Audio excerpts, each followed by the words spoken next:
নমস্কার, আপনারা দেখছেন কড়া খবর।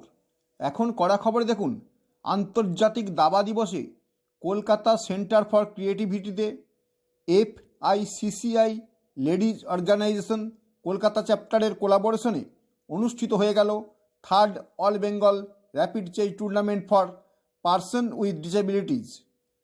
আজ 20শে জুলাই আন্তর্জাতিক দাবা দিবস। 1966 সালে আজকের দিনেই এই দিনটিকে আন্তর্জাতিক দাবা দিবস হিসেবে স্বীকৃতি দেওয়া হয়েছিল। তারপর থেকে সমগ্র বিশ্বজুড়ে আজ এই দিনটি যথাযোগ্য মর্যাদার সঙ্গে পালন করা হয়। আজ কলকাতা ক্রিয়েটিভিটিতে FICCI লেডিজ অর্গানাইজেশন কলকাতা চ্যাপ্টারের কোলাবোরেশনে অনুষ্ঠিত হয়ে গেল third all Bengal rapid chess tournament for person with disabilities. দৃষ্টিহীন এবং মূক ও বধির এই দুটি বিভাগে প্রায় 100 জন প্রতিযোগী এই প্রতিযোগিতায় অংশগ্রহণ করেছিল। প্রতিযোগিতার বয়সের কোনো মাপকাঠি না থাকায় 9 বছর থেকে যে কোনো বয়সের প্রতিযোগীরাই প্রতিযোগিতাতে অংশ নেয়। তাদের মধ্যে মহিলা ও পুরুষ বিভাগে সফল 3 জন করে প্রতিযোগীকে সুদৃশ্য মোমেন্টো ও আর্থিক মূল্য দিয়ে পুরস্কৃত করা হয়। এছাড়াও 2 বিভাগে 15 জন করে প্রতিযোগীকে নগদ আর্থিক পুরস্কার তুলে দেওয়া হয়।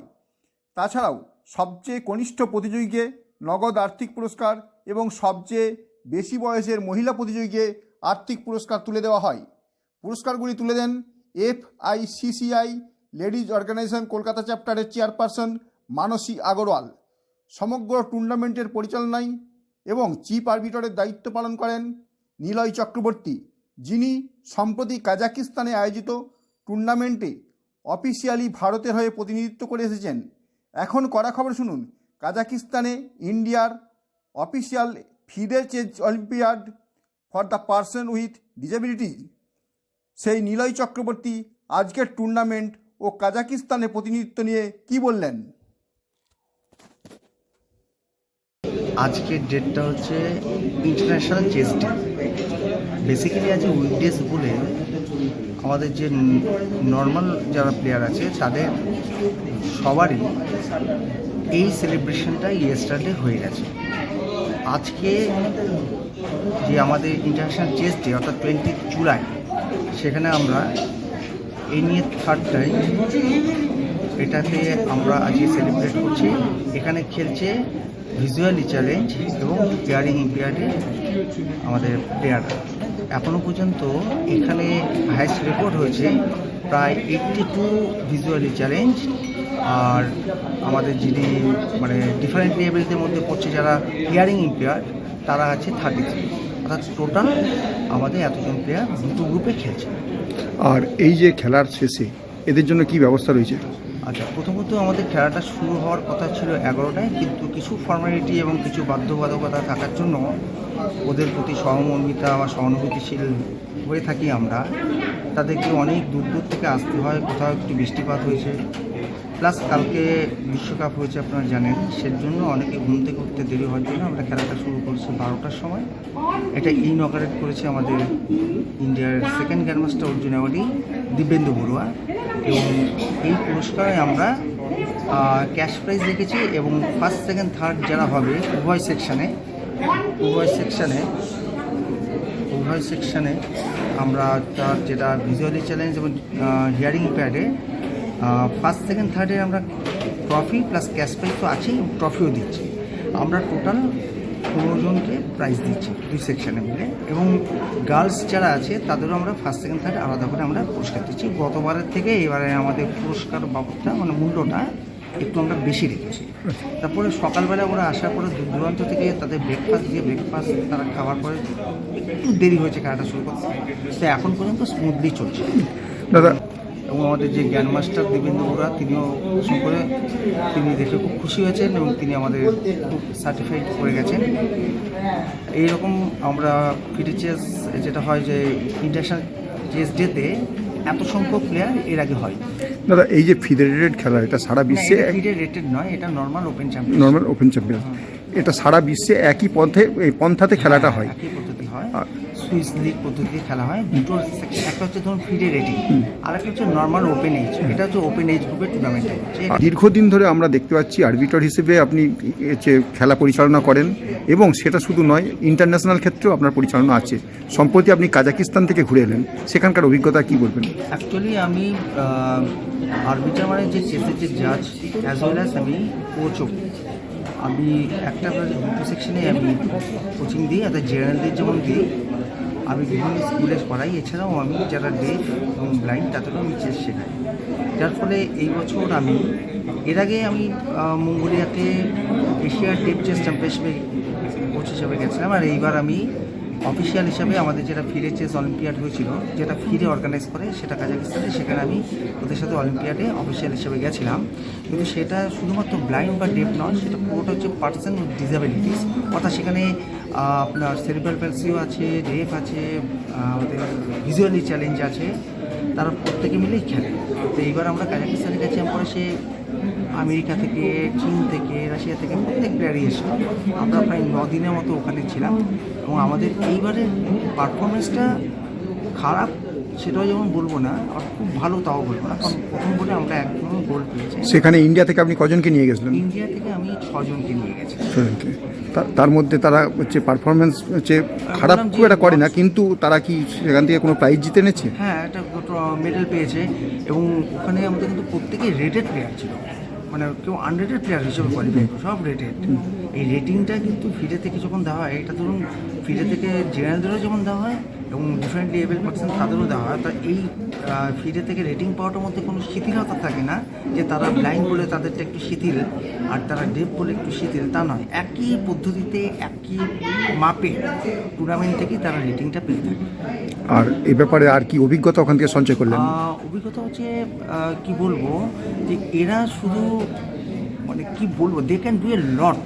আমরা প্রথমেই ভাবি যে ডিফারেন্টলি এবেলড মানে হচ্ছে বিশেষভাবে সক্ষম, যে আমরা নর্মাল মানুষরাই শুধু ভাবি যে আমরাই শুধু পারি, ওরা হয়তো পারবে না, আগে একটু খাটো করে দেখি। যেমন দেখুন হেলেন কেলারের নাম যদি বলি, তিনি তো একটা বিরাট বড় একজন মানে মাপের লোক, তিনি চোখেও দেখতে পেতেন না, আবার কথাও বলতে পারতেন, কত বড় একজন মানে পার্সোনালিটি ছিলেন।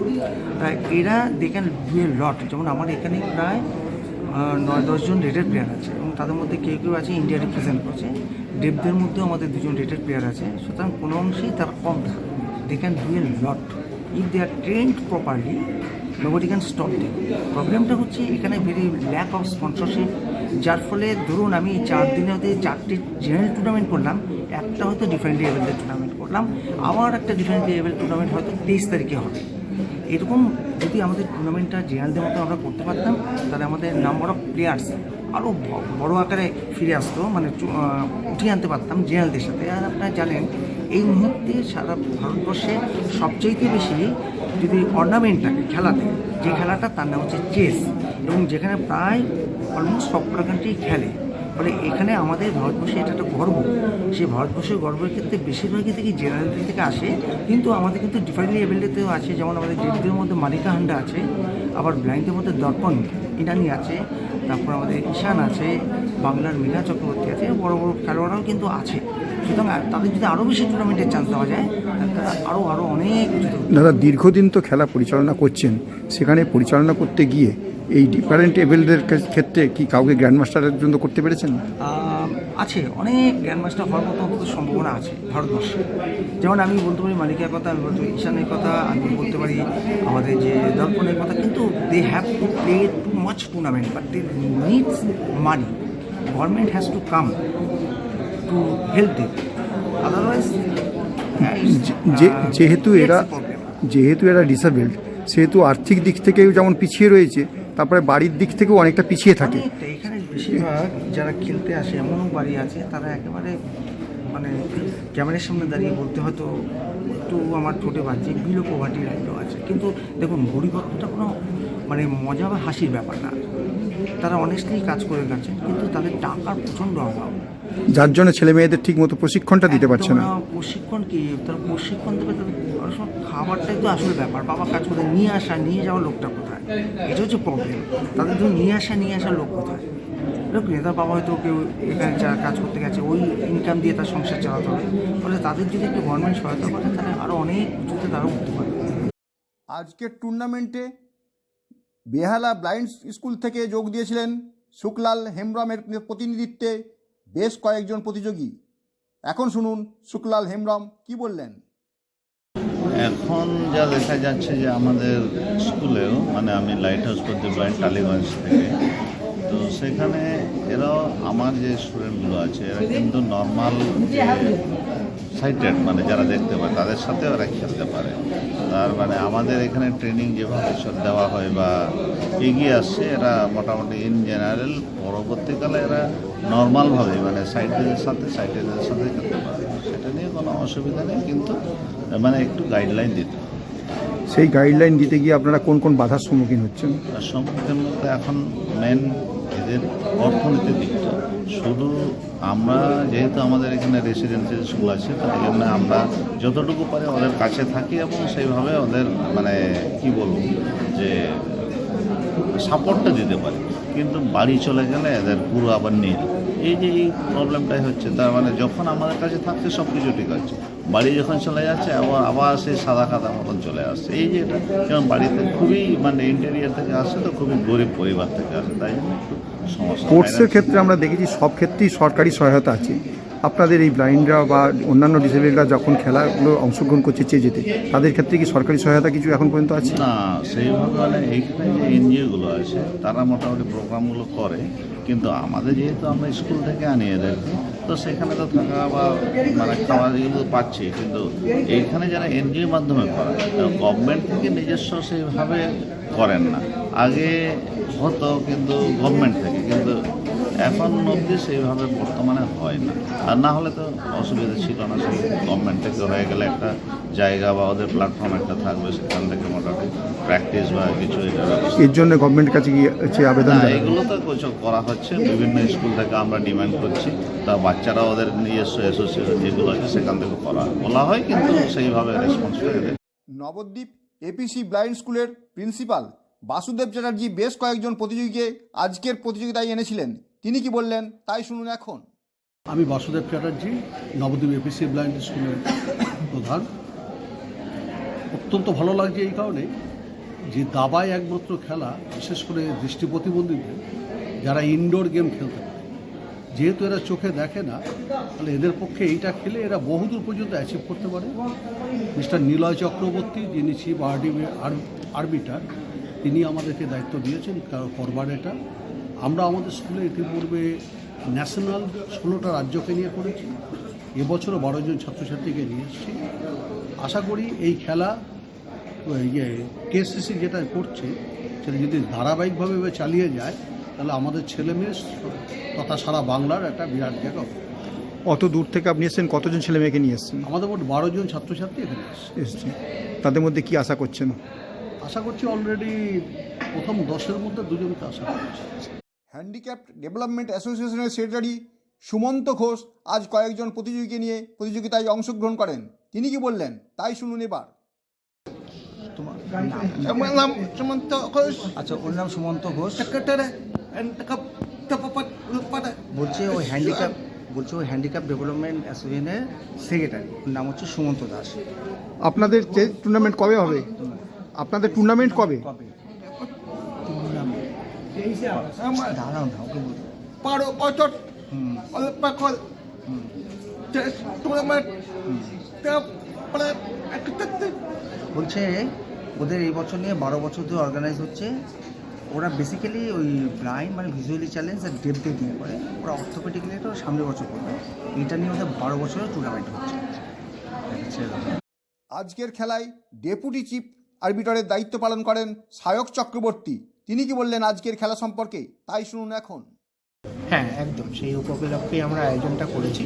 নিলয় স্যার আমাদের চিফ আরবিটার, উনি সব ব্যবস্থাপনা সব করেছেন, ঠিক আছে। উনি সবার সাথে কন্ট্যাক্ট করে করে আর আমাকে ডেপুটি চিফ আরবিটার হিসেবে দেখেছেন। নিলয় স্যার মোটামুটি ডাকে আমাকে, যে কোনো টুর্নামেন্ট হয় নিলয় স্যার আমাকে বলেন যে যেতে, তো আমি যাই। যেখানে ডেপুটি চিফ আরবিটরের দায়িত্ব পালন করছেন, সেখানে আজ মোট আপনারা কতজন চিফ আরবিটর রয়েছেন এখানে?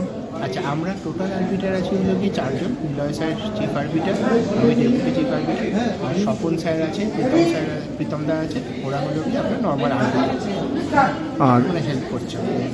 আজকে কতজন ছেলে মেয়ে অংশগ্রহণ করেছে খেলায়? আজকে হিয়ারিংয়ের জন্য আমাদের করেছে 31 জন, আর ভিজুয়ালি চ্যালেঞ্জে আমাদের করেছে হলো কি 67 জন। তো মোটামুটি ওই 100 জনের কাছাকাছি ধরে রাখি। আর এদের জন্য কি বিশেষ পুরস্কারের ব্যবস্থা রয়েছে? বিশেষ পুরস্কার তো নিলয় স্যার বলতে পারবে। আমরা মোটামুটি ওই ফার্স্ট সেকেন্ড থার্ডের জন্য ক্যাশ প্রাইজ আছে, ট্রফি আছে, এগুলো তো করেছি। আর বাকি যে সব থেকে জুনিয়র প্লেয়ার আছে তার জন্য একটা পুরস্কারের ব্যবস্থা করা হয়েছে, যে সব থেকে ছোটো। আর তাছাড়া আরও আছে পুরস্কার, সেগুলো তো নিলয় স্যার বলবেন। আপনি কি আপনার খবর সরাসরি সম্প্রচার করতে চান অথবা আপনার এলাকার খবর দেখাতে চান? তাহলে যোগাযোগ করুন কৃষ্ণপ্রসাদ পাত্র, ফোন নম্বর 8622800252 অথবা 8282860856 এই নাম্বারে, অথবা অর্জুন সেন সিপিআরও, ফোন নম্বর 9433138840 এই নাম্বারে।